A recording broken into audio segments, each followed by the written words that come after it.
In May 1967, the leaders of the Soviet Union took a step that would change the map of the Middle East. The losers would be their own allies. It all began with a false report from Soviet intelligence.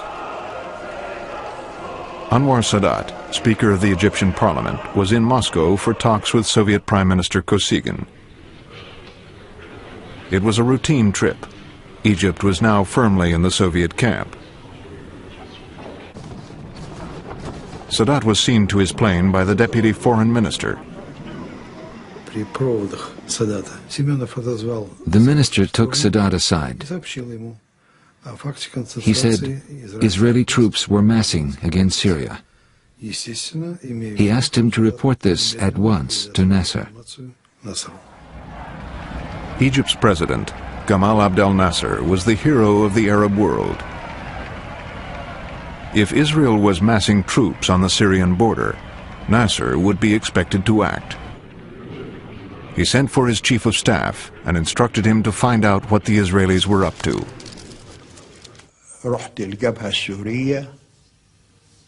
I went to the border between Syria and Israel.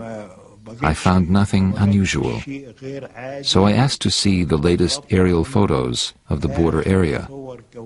They showed me photos from the previous day and the day before that. I studied them, but I still found nothing.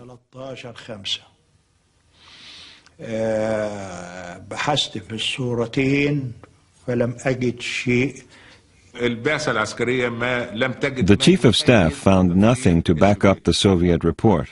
But then the Soviet ambassador came back to us. He said Soviet intelligence had reconfirmed their report. Israeli troops really were massing on the Syrian border, and the situation was very dangerous. Soviet diplomats spread the alarm throughout the region, even in Israel, as the Prime Minister and his wife soon found out. It was 2:30 in the morning.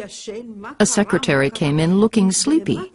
He said, "The Soviet ambassador is down in the lobby. He's all dressed up, very formal, and he insists on seeing the Prime Minister right now."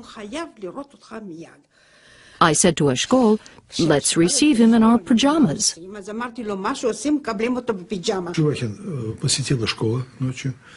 Our ambassador gave Eshkol a telegram from Kosygin. Eshkol offered to go to Moscow to discuss the regional situation.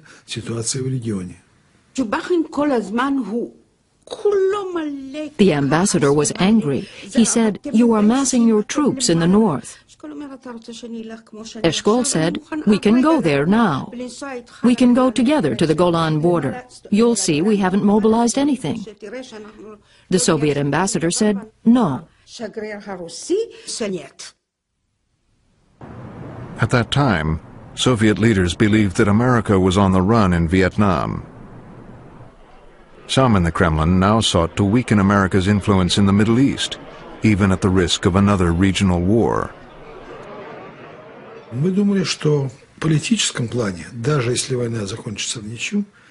We believed a war could bring us political gains. Even a stalemate could bring us benefits. Egypt had our backing, both political and military. We thought their forces would demonstrate the benefits of Soviet support. So we were confident that the balance of power in the Middle East would be altered by a localized war.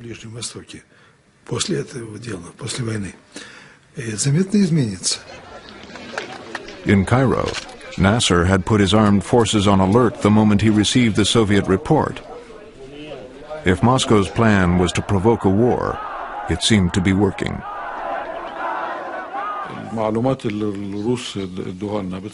The Russian report escalated everything. We felt obliged to move troops into the Sinai. From there, we could retaliate against Israel if Israel attacked Syria.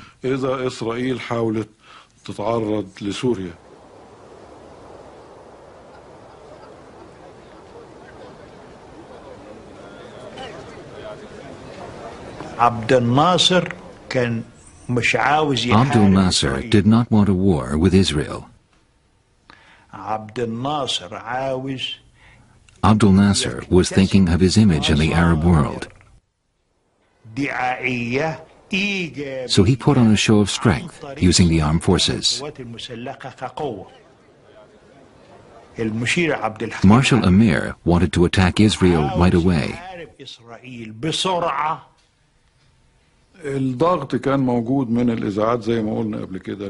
The Arab media had been criticizing Nasser. Some countries had accused Abdul Nasser of hiding behind the United Nations. Since the Suez War of 1956, United Nations troops had provided a buffer on the border between Egypt and Israel. Now Nasser ordered them out. The eyes of the world focused on a small harbor at the edge of the Sinai Desert, Sharm el-Sheikh.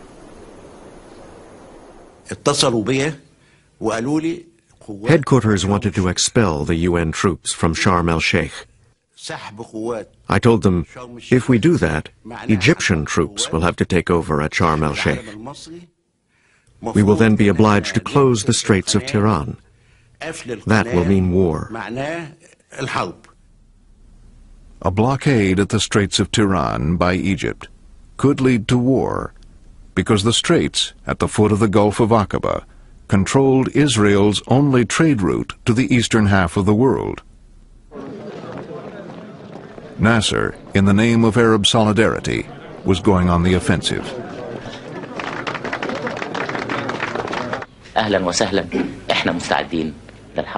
Our armed forces are ready for war. The Gulf of Aqaba belongs to Egypt. There is no way that we will allow Israeli ships to pass through. The Jews are threatening war. We tell them hello and welcome. We are ready for war. But there is no way we will give up our rights to the Gulf of Aqaba.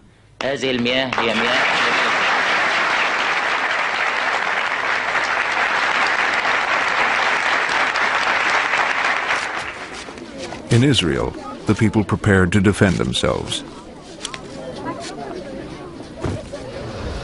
Their prime minister, Levi Eshkol, summoned his cabinet and military commanders.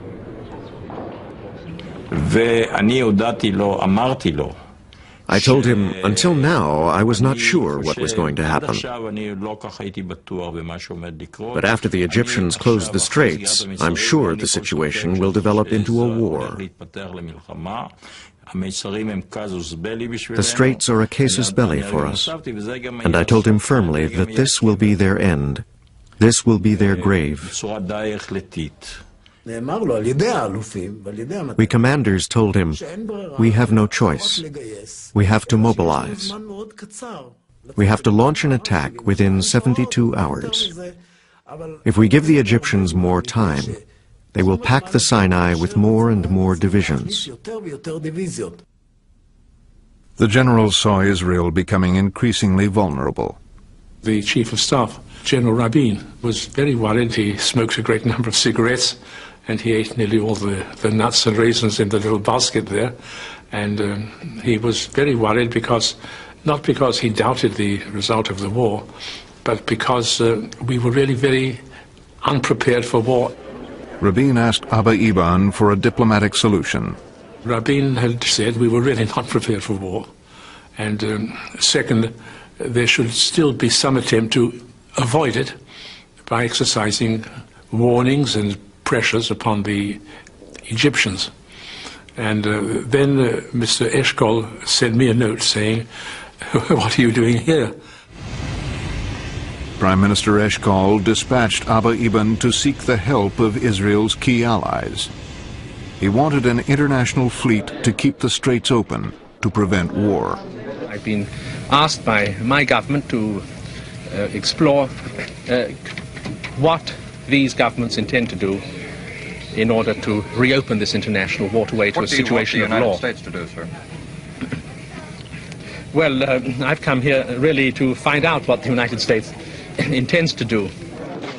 President Johnson made it clear that he didn't want Israel to attack first. The president had said to Dean Rusk and me, and I'm going to speak rather crudely, get Eban in here, into the family quarters of the White House, so we can work him over.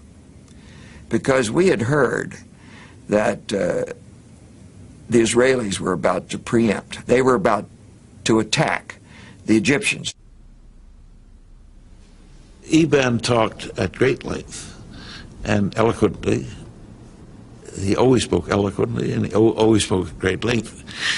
But what he had to say was very simple. This was a mortal crisis for Israel, and he wanted to know what the United States was prepared to do. The president, he simply expressed skepticism about the idea that Israel was in danger. He said, you are not in danger. You are in a very difficult situation, but you are not in peril. He said to Eban, we do not believe that Egypt is about to attack Israel. Moreover, if it does, you'll lick them. To make the point, President Johnson asked for the Defense Department's assessment of the likely outcome of a Middle East war. We had concluded that if Israel preempted, they could win clearly in a period of about 7 days, as I remember. We had also estimated that if they did not preempt and Egypt attacked first, that it would take somewhat longer, perhaps 10 to 14 days. Then the president took out a piece of paper and started reading from it as though this was some kind of a sacred text. And what this document said was, Israel will not be alone unless it decides to be alone. If you go alone, you'll stand alone. That was a very cold-blooded statement. We will not come to your defense if you preempt. We cannot come to your defense if you preempt. As Israel received its warning in the White House, an Egyptian delegation was heading towards the Kremlin. We didn't even see Moscow. We were driven in cars with the curtains drawn, straight into the Kremlin. The Egyptians were self-assured. Shams Badran exuded confidence. He said that if war came, the Egyptian military could handle it. In fact, he described the army like a wild horse, raring to go. But the Soviets warned the Egyptians not to be seen as the aggressors. Prime Minister Kosygin said, tell Nasser, if he strikes first, he will escalate the conflict. He will provoke the superpowers. America will not stand aside. I said, we understand, but closing the straits isn't an attack on America. The Soviets made it clear they meant what they said. We asked about the arms contracts we had with them. We asked if they would hurry things up, especially some spare parts we needed for our planes. We could have taken them with us in a bag. They were always asking for arms. Every high-level delegation would ask for arms, including Badran. They did not refuse to supply the arms, they just claimed they had none. I was really shocked. I thought, how can our Soviet friends treat us like this? War was at our doorstep. Nasser got the message. The Soviets would back him only if he did not appear to be the aggressor. His commanders were instructed to stay on the defensive, ready to absorb an Israeli attack. The Air Force chief jumped up. He said, it will be crippling. He said, Mr. President, the first strike will be crippling. He said it in English. He meant that a first strike by Israel would cripple our Air Force. The commander-in-chief told him, If you let them strike first, you will fight only Israel. But if you strike first, you will have to fight Israel and America. تاخد الضربة الأولى وتحارب إسرائيل ولا ما تاخدش الضربة الأولى وتحارب أمريكا.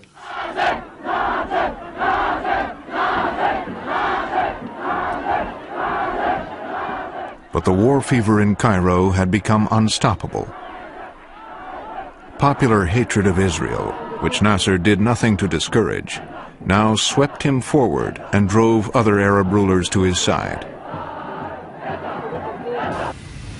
Even King Hussein of Jordan, for years at odds with Nasser, decided he could no longer stand aloof. In the morning I got into my aircraft and flew to Cairo. And I was met by the president. I was in military fatigues with my gun on. And he said, well, I see you're carrying a gun. I said, I've been like that for the last few days with my troops. And then he made a strange remark. What would happen if we suddenly took you prisoner and denied all knowledge of your arriving in this country? Soon after, King Hussein signed a mutual defense treaty with Nasser and agreed to put his army under Egyptian command. We were on the verge of a war. Therefore, any reservations I had in the past to any troops coming into Jordan were removed as far as I'm concerned. So Israel faced the prospect of war on three fronts: from Jordan in the east, from Syria in the north, and from Egypt in the south. That was the time when Auschwitz came up. It never happened before. When people spoke, they said there was a feeling we are surrounded. We are surrounded. No one will help us. No one is helping us. And God forbid if the Arab armies invade us, they'll kill us all.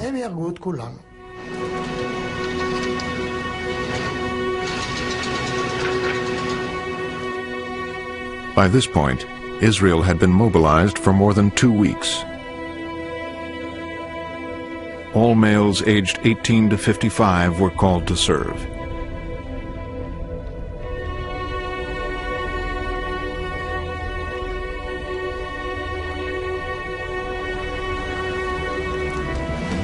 Most vehicles were requisitioned. Most factories closed. Israel could not stay fully mobilized for long.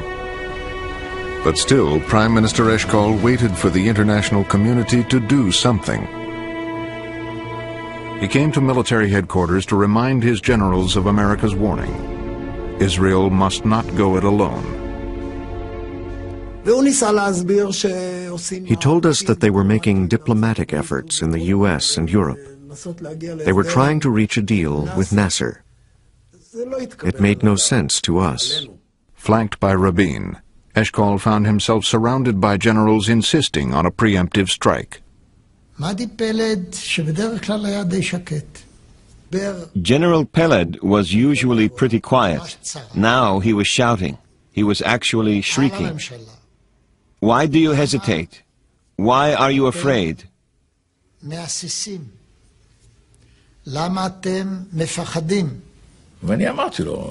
said, Eshkol, you have the best army since King David. If you don't attack, you will never be forgiven. If you do, you will be the conquering hero. To regain the confidence of his generals, Prime Minister Eshkol appointed a new Minister of Defense, Moshe Dayan, hero of the 1956 Suez War. Because the number of their forces is bigger than ours, but still I hope that we can make it, but much depends, very much depends, upon where the battle is. The generals also asked for another envoy to be sent to Washington. The Prime Minister agreed. He said, listen, Meir, you go to Washington and find out what's going on there. Are the Americans organizing a naval task force? Is anybody going to do anything? When? Amit's mission was to see if the Americans planned to open the Straits of Tiran or if Israel would have to act alone. The Pentagon had quite enough trouble in Vietnam and didn't want another war. The director of the CIA made it perfectly clear. There is no international naval force. There are no American plans for action. There is no task force.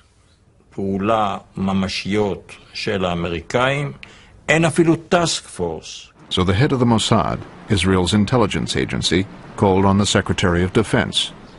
I said to him, "You know our situation. I am here on the instruction of my Prime Minister." He was doing most of the talking. I did ask one or two questions. At the meeting, I realized that America, because of Vietnam, was unwilling to act alone, and they did not succeed in organizing the international naval force. Also, Eisenhower made a commitment to Israel about the Straits in 1956, so America would no longer oppose Israel acting on its own. I was friendly during my discussion and friendly as he left, but he didn't ask for answers, he got no answers. Amit raced back to Israel to report to the Prime Minister and the Cabinet not to expect international help. I gave a detailed account of my trip to Washington, and I said, "I recommend we launch the war as soon as possible." Not one of the ministers disagreed.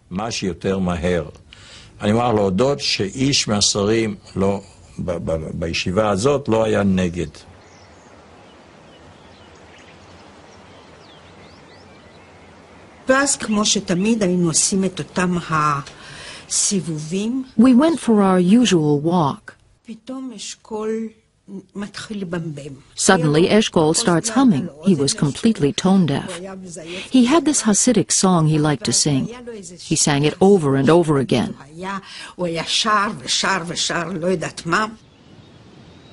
The rabbi has told us to enjoy ourselves because hard times are coming.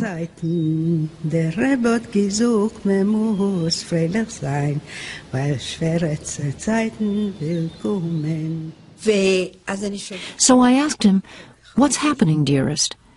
And he told me tomorrow the war will start. There will be widows. There will be orphans. There will be bereaved parents. Who knows what tomorrow will bring?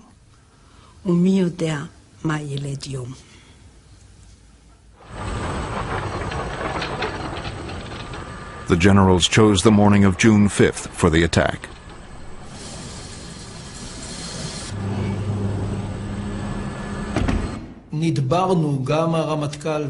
The Chief of Staff and I took a decision. On the night of June 4th, we would sleep at home. The tom-toms in Israel work like in the jungle. If the Chief of Staff and Air Force Chief both come home, word gets round that tomorrow is going to be quiet. That was the commander's bedtime message.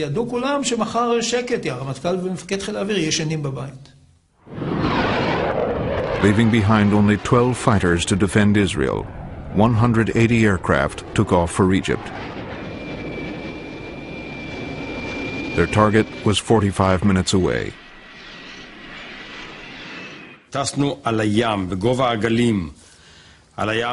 We observed total radio silence. We flew at the height of the waves for about 15 minutes. We flew low over the sand dunes. We crossed the Suez Canal at Kantara and entered the delta. As we flew over the delta, farmers waved to us. They probably thought we were Egyptian. Most of the Israeli squadrons flew out to sea far to the west. They had extra fuel tanks to enable them to approach Egypt's air bases from an unexpected direction. That was the longest 45 minutes in my life. The hands on my watch didn't seem to move. They went very slowly.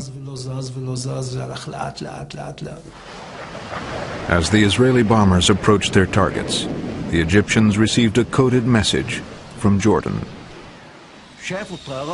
They spotted Israeli planes heading towards us. So they sent us a signal from their radar base to warn us. The signal was in code. Our codes had changed the day before, and we had real trouble decoding it. The Ministry of Defense asked the air defense people what they had done with the signal they had received. It had the code word grape. They replied, "What signal?" At exactly 07:45, we pulled up to 6,000 feet. I looked down and saw the MiGs glinting on the edges of the runway. The pilots were sitting inside the cockpits. I knew we had caught them by surprise.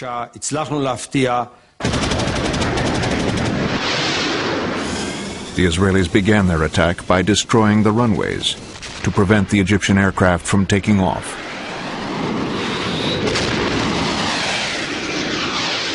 The few that did get off the ground were no match for the Israeli fighters.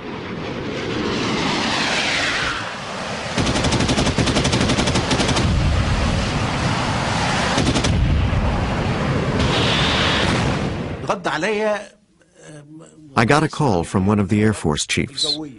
He said, "Nofel, Nofel." I said, "Yes, sir." He said, "Our airfields are being attacked." I said, "What the hell are you talking about?" He said, "Our airfields are being attacked." I said, "Our airfields?" He said, "The airfields in the Sinai are being attacked." I said, "All the Sinai airfields? Tell me it's not true." And he said, "Believe me, all the airfields are being attacked." I hung up. The phone rang again. It was another commander. He said, "We're being attacked." So I said to myself, well, something must be going on. But I was all alone. He was alone because the head of the Egyptian armed forces, Marshal Amer, had left with the Minister of War and his top brass to inspect their positions in the Sinai.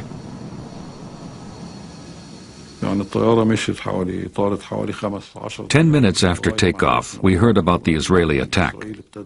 We turned round and flew back. Our cars had gone. We had to hail a taxi to get back to headquarters.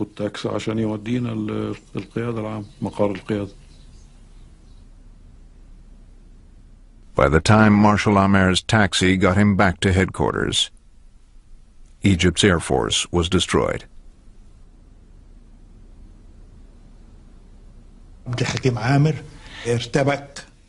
Marshal Amer was panicking. He told the Air Force chief to implement the counterattack plan.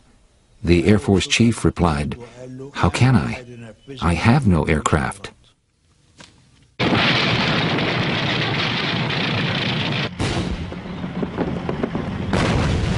In the Sinai, Egypt had 3 times as many tanks as Israel, but with no air cover, their situation was dire. Marshal Amer told me, "Draw up a plan of retreat. Bring the troops back across the canal." Marshal Amer had been a close friend of President Nasser for more than 20 years. They had fought together as young officers. Together they had planned the coup which brought down the Egyptian monarchy. Now the defeated president phoned his defeated army commander. I was the only other person there. Amer was in tears. He was calling Nasser by his first name. He said, "Let me bring our boys back safely, Gamal." When he put the phone down, I asked, "Why are you crying?" He told me Nasser had said, "Forgive me, Hakim. I caused this catastrophe. Forgive me, Hakim." Abdul Nasser had been crying too. Marshal Amer didn't wait for his chief of staff to plan a retreat. He simply picked up the phone and gave the order himself.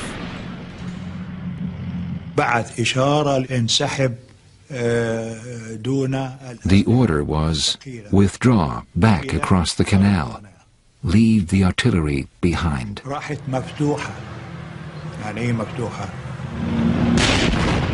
Marshal Amer's order was a disaster. With no plan, his retreating units could not protect each other. The Israelis gave chase.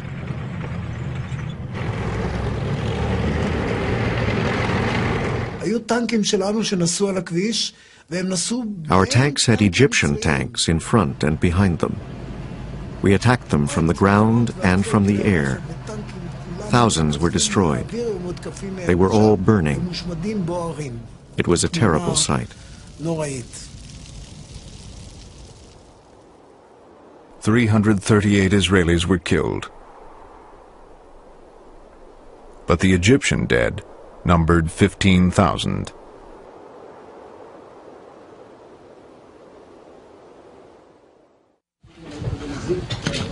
Days earlier, when the war had begun, the Israelis had contacted the King of Jordan. We did not plan to take Jerusalem or the West Bank. We did not plan to take the Golan.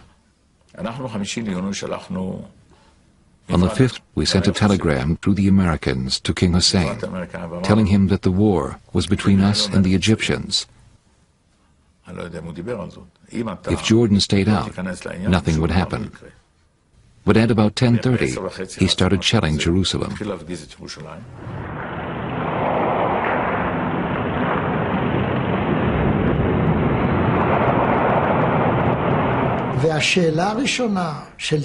Teddy Kolak, the mayor of Jerusalem, asked me at the command post what he should do with the children in the kindergartens and schools. הוא שואל מה אנחנו עושים עם הילדים בגנים ובבתי הספר. In the command post, we looked at each other. We said, "This is not nice. We'll take on Hussein." The deputy chief of staff called me. He said, "Uzi, you are authorized to enter the old city. You have to be quick and use your head."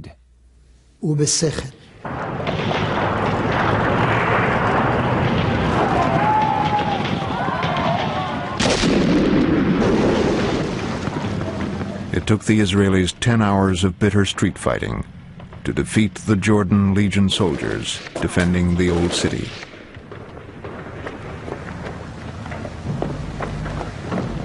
Once the troops had broken through to the Wailing Wall, keeping the city united under Israel's rule became the basic goal of the government.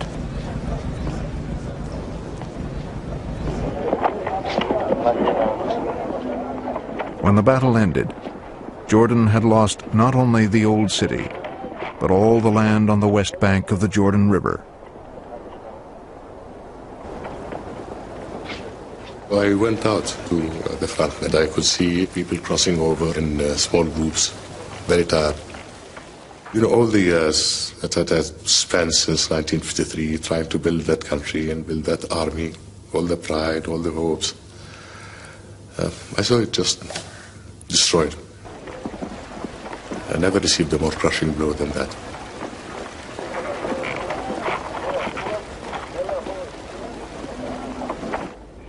Mr. Prime Minister, does Israel wish any territory beyond the territory she now holds? No, sir. No, sir. We don't need any additional territory.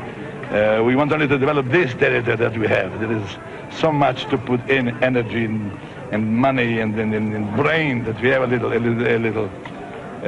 We don't want any additional territory.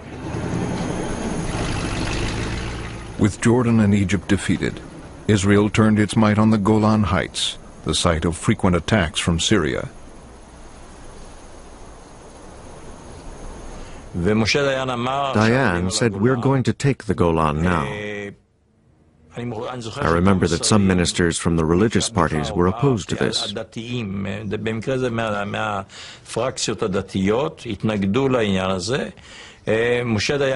Dayan was adamant. He said, "We're not going to lose time. I've delayed it this long because we wanted to finish with the Egyptians and Jordanians." We threw everything we had at the Golan Heights.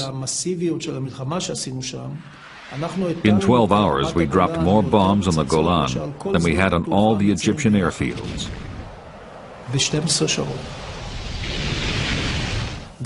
Rockets, bombs, napalm, everything we had. The whole war had been sparked by a false Soviet report of a threat to Syria. Now that Israel was actually attacking Syria, the Soviets were forced to react. Word came through the hotline was up, and I didn't know what it was about because I thought that the war was pretty well over. Nevertheless, I went back immediately to the White House. The usual suspects were there, McNamara and the rest. And we had a rather hairy message from the Russians. The Soviets made very clear they would intervene militarily. And very likely they would not only turn Israel back from its attack on Syria, but they would join Syria in an effort to deal a mortal blow to Israel. It was a very, very dangerous situation. The Soviets did not seem to be bluffing. Strategic Bomber Command in the Ukraine had received orders to prepare 4 squadrons to fly to the battle zone. It was all arranged in a great hurry. We were given strict instructions not to suffer any casualties. The loss of even one Soviet aircraft would betray our involvement.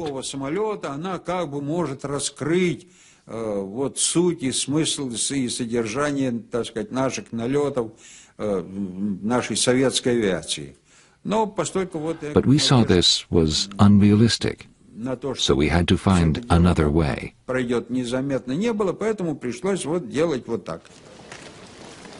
pilots were then ordered to leave behind all identification. Their planes were to be repainted in Egyptian colors. Our red stars are only one color, red. But it turned out that now we needed 4 different colors. I remember green and black and something else, maybe red. But we didn't have the right colors. So that caused a lot of fuss. In the White House Situation Room, President Johnson and his staff worked out their response to the Soviet ultimatum. The president sent a message over the hotline telling the Kremlin that he was using every means to get the Israelis to stop the war. This was not strictly true. Although he could have phoned the Israeli Prime Minister directly, he phoned the Israeli ambassador to the UN instead. United States Ambassador Goldberg asked me to come out into the lobby and to say to me, you must immediately announce that the fighting is over. This was not within the Israeli ambassador's power, so he asked his boss, Abba Eban, to phone the Prime Minister. But Eshkol was with his generals on the Golan Heights. Suddenly Abba Eban calls and says, tell Eshkol to stop the war. We're under terrible pressure here at the United Nations. Then Eshkol calls me and he says, this Golan is absolutely fantastic. The view is wonderful. He waxes lyrical about it. And I tell him, Eshkol, listen, Eban wants you to stop the war. He can't take the pressure. He said, I can't hear you. What do you mean you can't hear me? I'm telling you in Eban's exact words. He says, I can't hear you, I can't hear you. It's a bad line, it's a bad line. I'll come home and then we'll talk. And then I understood. They wanted time to conquer some more kilometers. The Israelis pressed on into the Golan and encountered no Soviet forces, because President Johnson had raised the stakes. He asked McNamara what distance from the Syrian coast the fleet, American fleet, was at the time, and he said 100 miles. It was steaming toward Gibraltar on a training exercise. We turned it around. And the president said, move them to within 50 miles, knowing that the fleet was shadowed by Soviet electronic ships, and they would know him directly. That was also part of the message. So our secret invasion by the back door never happened. Thank God for that. The Israeli government waited until their forces had achieved their objective before giving the order to halt. A colleague of mine from Foreign Ministry in Jerusalem called me to give me the text of an agreed statement on ceasefire. Israel accepts any proposal made by General Bull for the implementation of the Security Council ceasefire resolution and the arrangements for the supervision of the ceasefire. I read this statement, slowly translating it from Hebrew into English, and that was the end of the war.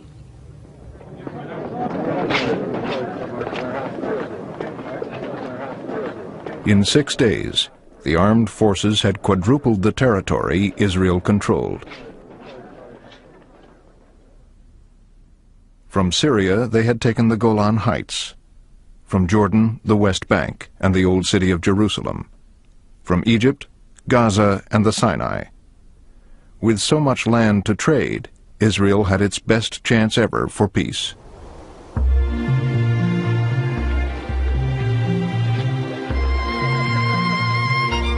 Israelis flocked to the Old City.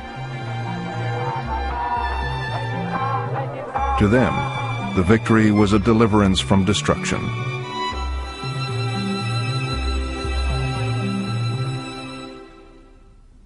The Israeli cabinet was determined to hold on to Jerusalem, and for the time being, the West Bank. But in exchange for peace, they were willing to give back the Golan Heights to Syria and the Sinai Desert to Egypt.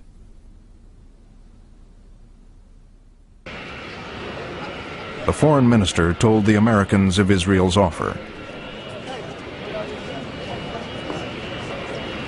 When I presented these to a meeting headed by Dean Rusk and Goldberg and Cisco, in general they were astonished by the fact that we were clearly not in a mood of annexation. That was, we believed then, a rather remarkable initiative on the part of the Israelis, because we were operating on the assumption, Eban had told us some days before, we are not interested in territory. That week, President Johnson was hosting a summit for Soviet Prime Minister Kosygin. Eager to appear as peacemakers at the UN, the two leaders had a peace resolution drafted. In Cairo, it was scrutinized by the Foreign Ministry. This was another turning point in the Arab-Israeli conflict. We concluded that this proposal was the best we were likely to get. We advised the foreign minister to accept it. The minister looked at it differently. When the resolution was proposed, Israel was ready to accept it. But Egypt's foreign minister was utterly against the resolution because it indirectly implied Israel's right to exist, and he wouldn't have that at all. Israel, of course, did not want any resolution that only said, pull back your forces, but didn't recognize Israel's existence. So this was the problem.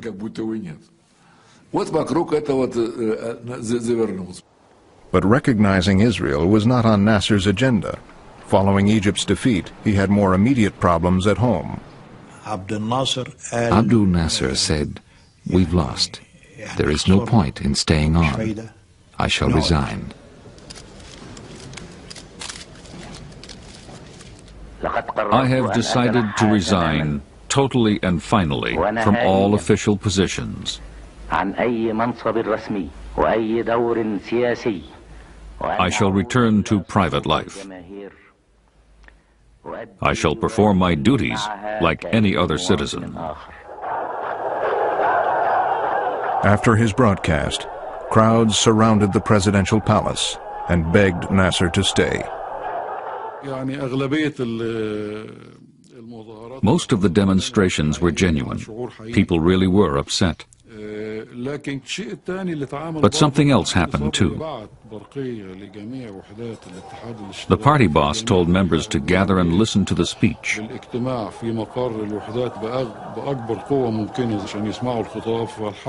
After the speech, they took to the streets and chanted, "We want Nasser, no leader but Nasser." Nasser stayed on as president. His old friend Marshal Amer became the scapegoat. He refused to resign, so Nasser had him arrested. He died in custody. It was said in Cairo he was suicided. Shortly after, Nasser rejected the Soviet-American peace plan. Nasser could not bring himself to accept the peace plan. He was a hero to the Arabs. He couldn't be seen negotiating with the Israelis. 3 months later, Arab leaders met to formulate a unified policy towards Israel. Nasser, still the idol of the Arab world, was subdued. I found him a different man. I noticed from the outset that he felt a great sense of guilt. The Arabs agreed to reject any compromise with Israel. The decision by the Arab countries not to negotiate with Israel, not to make peace with Israel, and not to recognize Israel. With no recognition, no negotiation, and no peace, it was only a matter of time before war would break out again.